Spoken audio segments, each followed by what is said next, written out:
You've had many very successful band members. Would you like to tell us a little bit about some of those? Carter, my brother Carter, passed away in 1966, and I hired a boy from Ohio. I believe he started with me in February of '67. His name was Larry Sparks, and he was a good lead guitar player and a good singer. And he worked with me about 3 years, done a good job. And then Roy Lee Centers, you know, he come along from Kentucky and done an excellent job with me. And then later on, about 1970, people like Ricky Skaggs and Keith Whitley joined my band.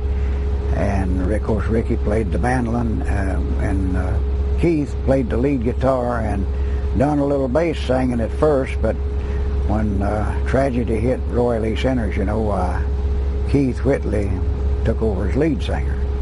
And Keith done a good job with me. He stayed with me 7 or 8 years, and I've been real fortunate to find good lead singers to take Carter's place. I know, Ralph, one of the first times I talked to you, we had discussed the possibility of you coming back to the Paramount, and we did that a couple years ago. And at that performance, we had sort of a special guest there. Dwight Whitley sang one of Keith's songs with you.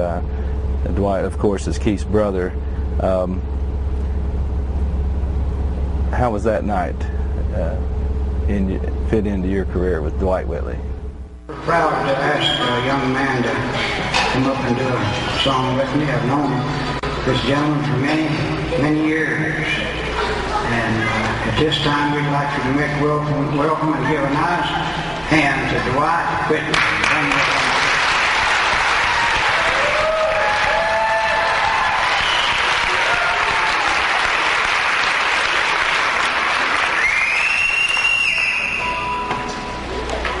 Real good to have you. Ralph, it's good to be here. It's always good to see you.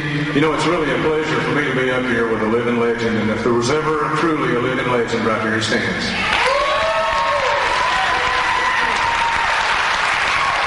You know, several years ago, I was working away from home, and I always loved the Stanley Brothers music, and I bought an album, and I took it home, and I gave it to a 12-year-old brother. And his name was Keith Whitley. And the next week I came back home and learned all 12 songs. So I brought him another one. And by that time we had 24 songs. And I said, it's about time we start playing music. So we did. And I was the banjo picker, and I tried to pick just like this guy. He's my favorite. And he's got a good one up here tonight, Steve Sparkman. I really enjoy your playing. I miss my buddy Jonathan. He used to play with me. I called him my right-hand man. He's on my left tonight. But I want to do a song that Keith recorded of yours, if you will. And we're going to let John sing with us. Yes, called the Angels Are Singing. Angels Are Singing.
I knew Dwight, you know, back when Keith was with me, singing lead with me. I had spent some nights with, stayed with some nights with Keith's mother and father, and I met Dwight Whitley, and he was, a lot of times he would come to the shows and everything, but at that time, I really didn't know that he was a singer, and until later that he started out, you know, but I was glad to sing with Dwight at the Paramount, and which I enjoyed it very much.